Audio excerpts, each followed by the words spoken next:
एक व्यक्ति मूर्ति बनते हुए देखना चाहता है। वो पहुंच जाता है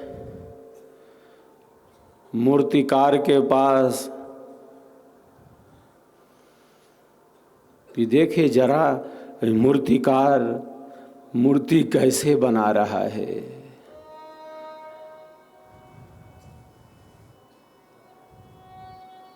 देखता है मूर्तिकार तो पत्थर तोड़े जा रहा है। मूर्तिकार हथौड़े के प्रहार से ये तो पत्थर तोड़े जा रहा है। आप मूर्ति कब बनाओगे? मैं तो मूर्ति बनते हुए देखना चाहता हूं।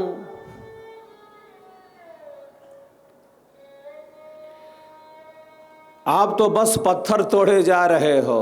मैं मूर्ति बनते हुए देखना चाहता हूं, इसीलिए मैं आया हूं। आप मूर्ति तो बना नहीं रहे, आप तो बस पत्थर तोड़े जा रहे हो।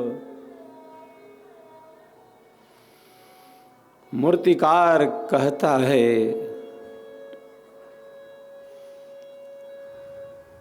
आप यहां आए हो मूर्ति बनते हुए देखने।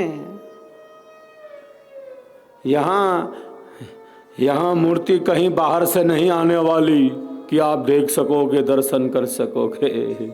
यहां मूर्ति कहीं बाहर से नहीं आने वाली कि आप देख सकोगे। मैं तो उन्हीं पत्थरों को तराशता जा रहा हूं। मैं तो उन्हीं पत्थरों को काटता, छांटता, तराशता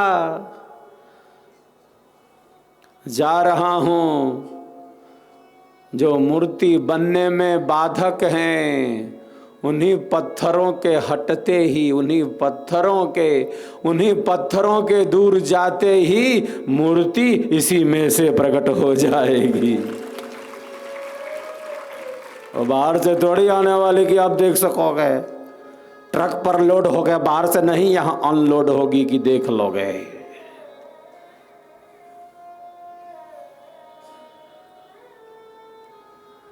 मैं तो उन्हीं पत्थरों को हटाता, काटता, छांटता, तराशता जा रहा हूं जो मूर्ति बनने में बाधक हैं। उन्हीं पत्थरों के हटते ही, दूर होते ही मूर्ति इसी में से प्रकट हो जाएगी। जो हमारे मन का अंधेरा है, जो हमारा अहंकार है, जो हम ये समझते हैं कि मैं हमारी जो ये मैं में और जो अवास्तविक अहम है, उसमें जो हमारी प्रवृत्ति है, एक है वास्तविक अहम, मैं हूं। मैं नित्य हूं, सनातन हूं, सहज हूं, निरंतर हूं। मैं सदैव हूं। मैं शाश्वत हूं। मैं शरीर नहीं, मैं इंद्रिया नहीं। एक मैं तो वह है जो वास्तविक अहम है।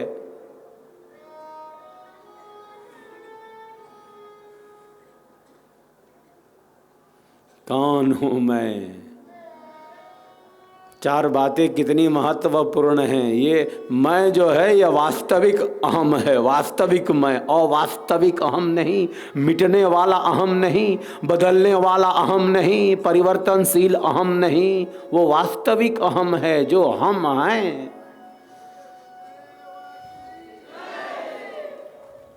वो वास्तविक अहम है।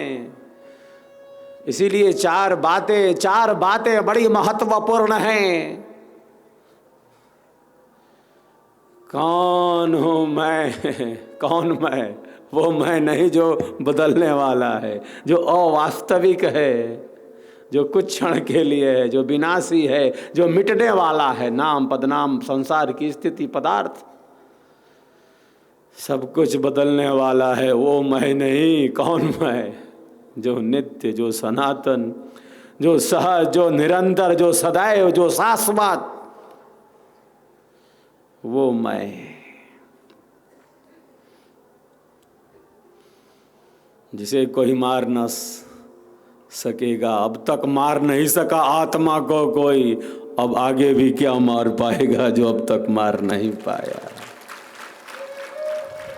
पृथ्वी अग्नि जल वायु आकाश पांचों मिलकर आत्मा को छू नहीं सकते।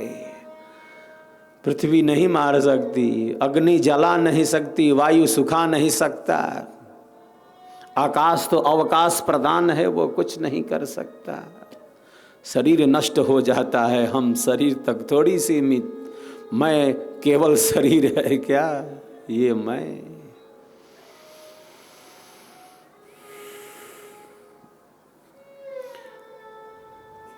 चार बातें बड़ी महत्वपूर्ण हैं। कौन हूं मैं, कौन हूं मैं, कहां से आया, क्या कर रहा और जाना कहां है, लक्ष्य क्या है, किधर जाना है। इसका ध्यान न रखने से ही समस्याएं बढ़ती हैं, संघर्ष बढ़ता है, उपद्रव बढ़ता है, अशांति बढ़ती है, अस्थिरता बढ़ती है।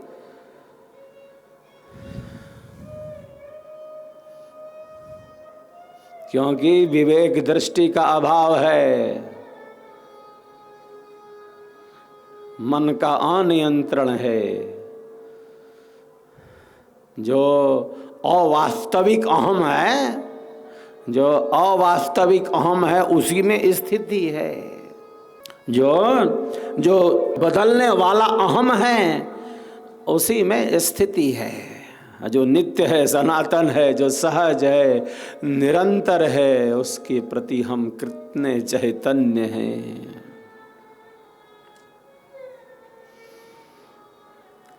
तो बाहर तो बदलाव होगा, और वो होता ही है। वो प्रकृति का शाश्वत नियम है।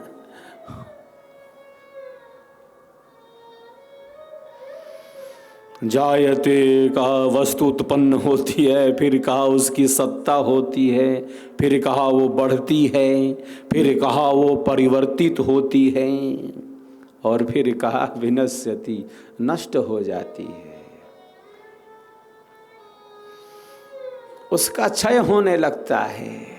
जायते अस्ति वर्धते विपरिणमते अपक्षीयते विनश्यति। ये 6 प्रकार की गतियां हैं, और यही शरीर के साथ है और यही संसार के साथ है। कोई इसको मानने को तैयार ना हो, नहीं। जो अवास्तविक अहम में उसकी स्थिरता हो,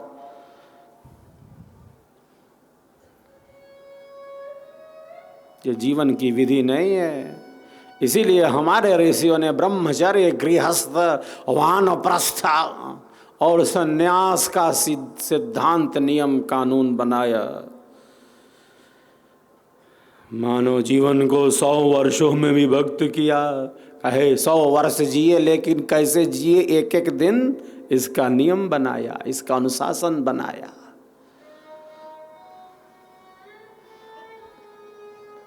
अवास्तविक अहम में न जीता जाए, वास्तविक अहम स्वयं की तरफ बढ़े।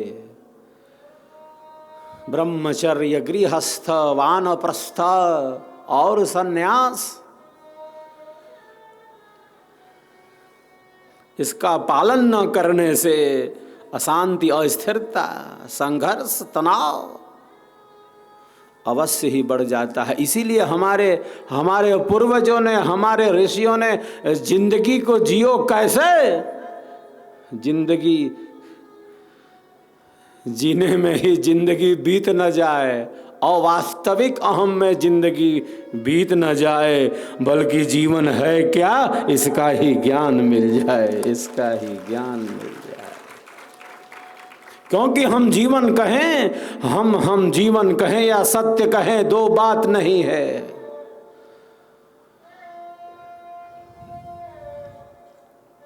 हम जीवन कहें या सत्य कहें, 2 बात नहीं है। जान लिया ठीक ठीक ये जीवन है क्या, जान लिया ये जीवन ठीक ठीक ये जीवन है क्या। इसका अर्थ है इसका अर्थ है हमने परम सत्य का अन्वेषण कर लिया, परम सत्य का अन्वेषण कर लिया। तो जैसे मूर्तिकार पत्थर को तराशता रहा, हटा रहा है, ऐसे पत्थरों को जो मूर्ति बनने में बाधक हैं वो मूर्तिकार मूर्ति बना रहा है, और अयोगी पत्थरों को हटाता, तराशता, काटता, दूर करता जा रहा है।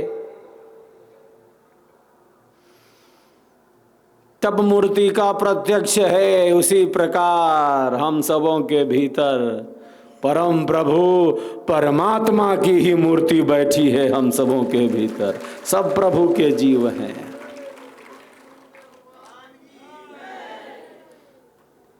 सबके भीतर प्रभु परमात्मा की ही मूर्ति है। जितना हम मन की चंचलता को, चित्त की अस्थिरता को, जितना अहंकार का समन कर सके हम, और जीवन की सहजता, सरसता, सरलता, स्वाभाविकता का हम अनुभव कर सकें,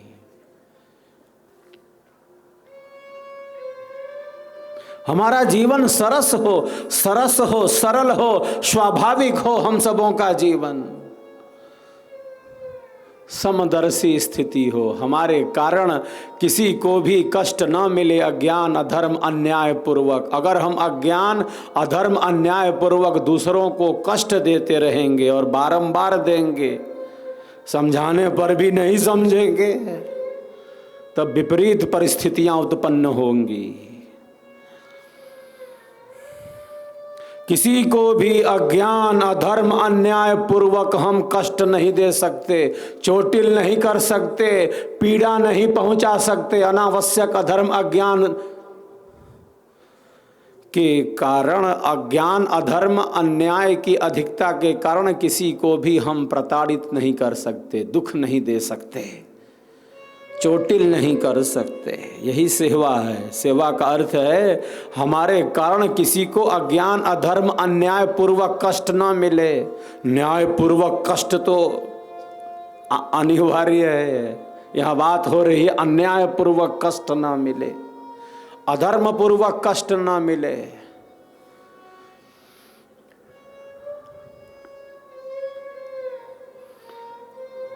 मन के अंधेरे का समन हो, वस्तु का वास्तविक प्रत्यक्ष हो।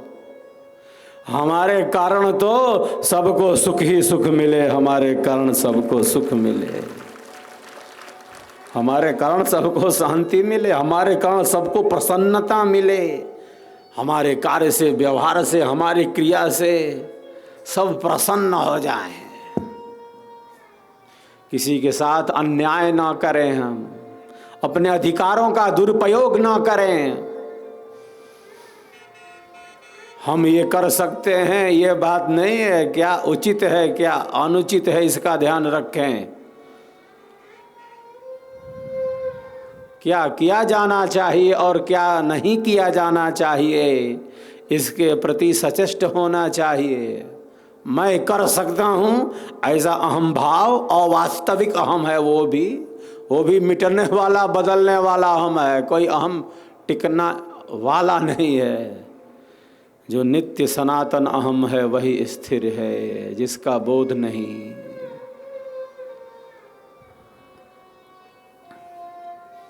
सेवा का अर्थ ही है अहंकार शून्यता, सहजता, नीरवता, स्तब्धता। कल मैंने कहा था और प्रायः कहता ही रहता हूँ, सेवा कोई कर्म नहीं है कि बंधन उपस्थित करे। हम सेवा कहें या भक्ति कहें, दो बात नहीं है, एक ही बात है।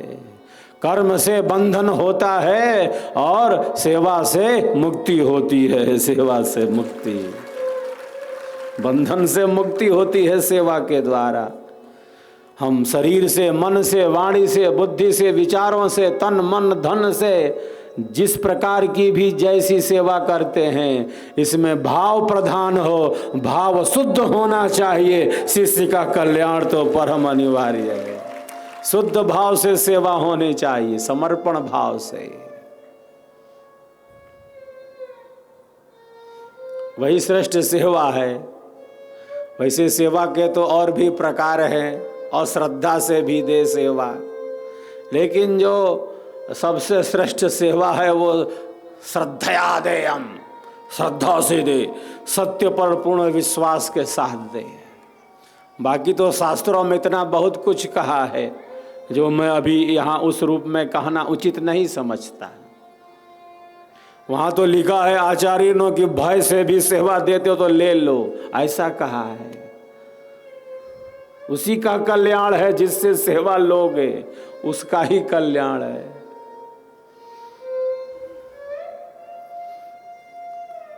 उपनिषद में महर्षि ने कहा है, मैं नहीं कह रहा, उपनिषद में महर्षि ने कहा है। श्रद्धा से दे, अश्रद्धा से दे, लज्जा से दे, संकोच से दे, भय से दे। लेकिन जो सर्वश्रेष्ठ सेवा है वह श्रद्धा से ही है, सत्य पर विश्वास, और सत्य पर विश्वास ही तो श्रद्धा भाव है, सत्य पर विश्वास ही तो। साहिब के एक भजन का हम आनंद लाभ लेते हैं। आज विलंब से जय स्वर वेद कथा के स्वर गुंजायमान हुए, अब साहिब की वाणियों का आनंद लाभ लेते हैं। एक बार सब एक दूसरे के लिए तालियों की गड़गड़ाहट करें।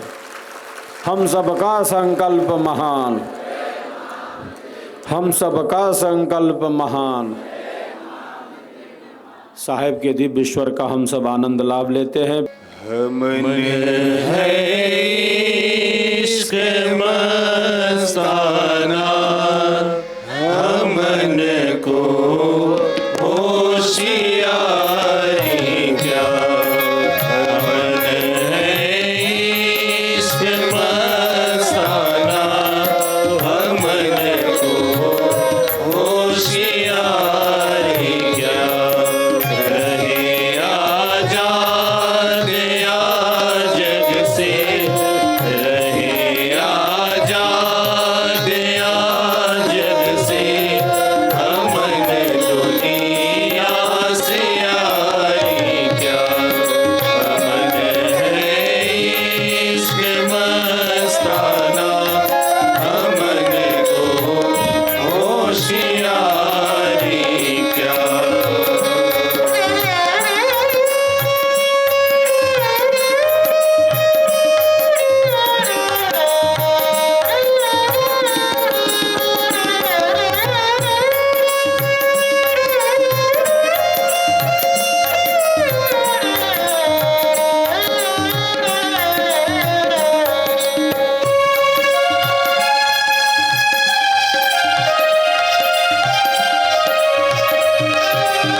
दर बदर फिरते